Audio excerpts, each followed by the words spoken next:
Assalamualaikum warahmatullahi wabarakatuh. Perkenalkan, nama saya Farhad Gumelar dari Program Studi Statistika Fakultas Matematika dan Ilmu Pengetahuan Alam Universitas Pajajaran. Pada video kali ini, saya akan membahas mengenai Analysis of Variance atau ANOVA, khususnya adalah ANOVA satu arah atau one way ANOVA. Sebelum kita membahas lebih lanjut mengenai ANOVA, tentu kita harus mengetahui dulu apa itu ANOVA. Analysis of Variance atau sering disingkat dengan ANOVA adalah salah satu metode statistik yang digunakan untuk menguji perbedaan mean atau rata-rata beberapa populasi atau grup.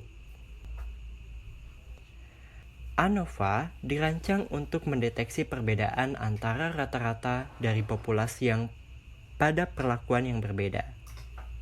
ANOVA adalah joint test, artinya kesetaraan beberapa mean populasi diuji secara simultan atau bersama-sama. Uji ANOVA digunakan untuk menguji persamaan beberapa mean populasi dengan melihat dua penduga varians populasi. Oleh karena itu, teknik ini disebut sebagai analysis variance atau analysis of variance.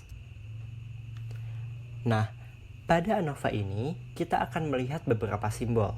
Yang pertama adalah N, yang terdiri atas N1 ditambah N2 ditambah N3 sampai dengan N. Nah, artinya pada ANOVA kita memiliki N buah total observasi. Sedangkan X1, X2, X3 sampai dengan XR. Artinya pada ANOVA kita memiliki R rata-rata sampel.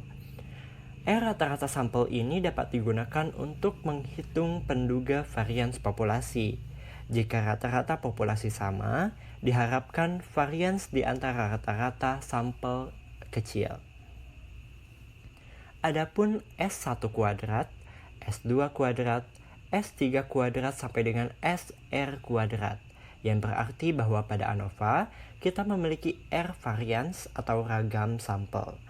Varian sampel ini dapat digunakan untuk menemukan penduga gabungan dari varians populasi. Nah, ANOVA ini memiliki beberapa asumsi. Yang pertama dari segi samplingnya atau teknik pengambilan sampelnya, bahwa teknik pengambilan sampel dilakukan secara acak independen dari masing-masing R populasi. Sedangkan dari segi populasinya, kita mengasumsikan bahwa R populasi yang diteliti itu berdistribusi normal dengan rata-rata yang mungkin sama atau berbeda, tetapi dengan varians yang sama. Nah, apa sih fungsi dari ANOVA? Analysis of Variance atau ANOVA sering digunakan pada penelitian eksperimen, di mana terdapat beberapa perlakuan yang berbeda. Dalam hal ini, peneliti ingin menguji apakah terdapat perbedaan bermakna antar perlakuan tersebut, atau terdapat perbedaan yang signifikan antara beberapa perlakuan tersebut. Nah, ANOVA terdiri dari beberapa macam loh. Namun, pada kesempatan kali ini kita akan fokus pada one way ANOVA atau ANOVA satu arah. Nah, adapun macam-macam ANOVA. Yang pertama yang akan kita bahas yaitu one way ANOVA jika terdapat satu variabel bebas dan satu variabel terikat. Yang kedua adalah two way ANOVA, yaitu jika terdapat dua variabel bebas dan satu variabel terikat. Dan juga yang terakhir ada multi way ANOVA, yaitu jika variabel bebas jumlahnya lebih dari 2 dengan satu variabel terikat. Nah, tentu pada setiap pengujian yang akan dilakukan, kita harus menentukan hipotesisnya terlebih dahulu. Pun sama halnya pada analysis of variance. Nah, kita membentuk hipotesis seperti berikut. Nah, adapun hipotesisnya yaitu H0 mu1 sama dengan mu2 sama dengan mu3 sama dengan mu4 sama dengan mu R sampai dengan mu R, yang berarti bahwa semua rata-rata dari seluruh grup itu adalah sama. Sedangkan hipotesis alternatifnya jika H0 ditolak, yaitu tidak semua mu i atau not all mu i dengan i dari 1 sampai dengan r are equal. Jadi at least ada rata-rata dari sebuah grup yang berbeda.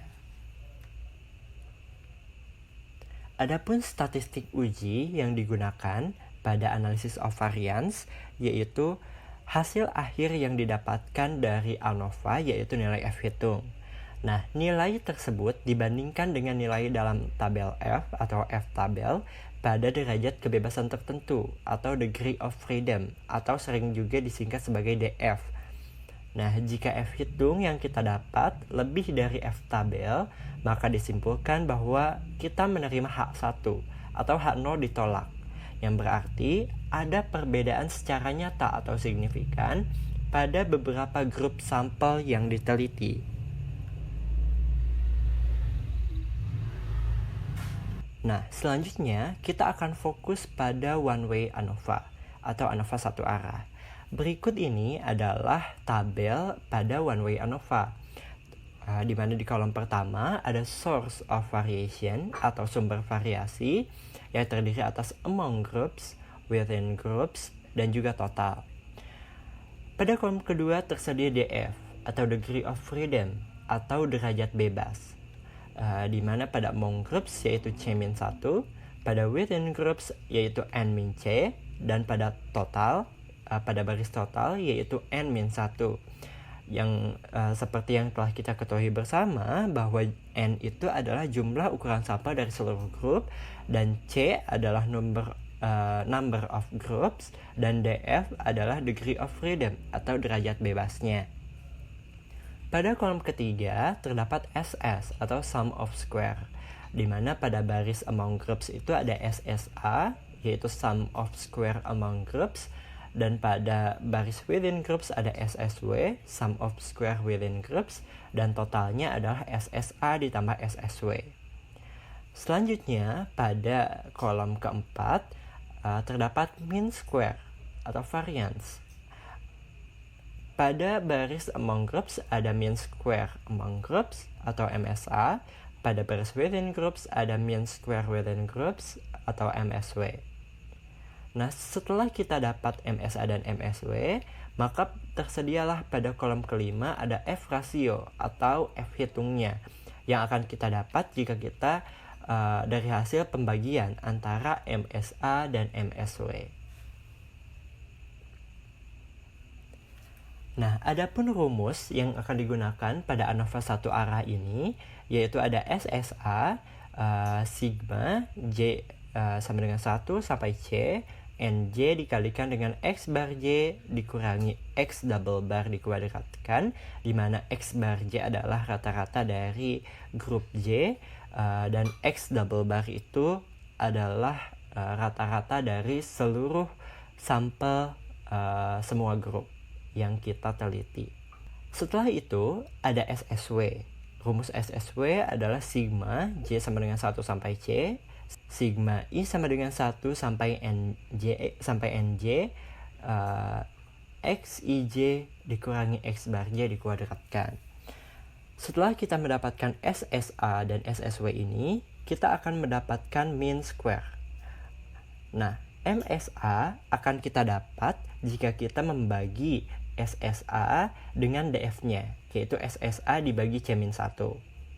Begitupun halnya dengan MSW atau mean square within groups, kita akan dapat nilainya dari hasil pembagian antara SSW dengan DF-nya, yaitu SSW dibagi dengan N-C. Setelah kita dapat MSA dan MSW, kita akan dapat F hitung, yaitu MSA dibagi dengan MSW. Nah, untuk perkenalan mengenai one way ANOVA ini saya cukup sekian. Terima kasih atas perhatiannya. Mohon maaf apabila terdapat kekurangan. Semoga bermanfaat. Jangan lupa di like, subscribe, komen, dan share ke seluruh sosial media yang kalian punya. Wassalamualaikum warahmatullahi wabarakatuh.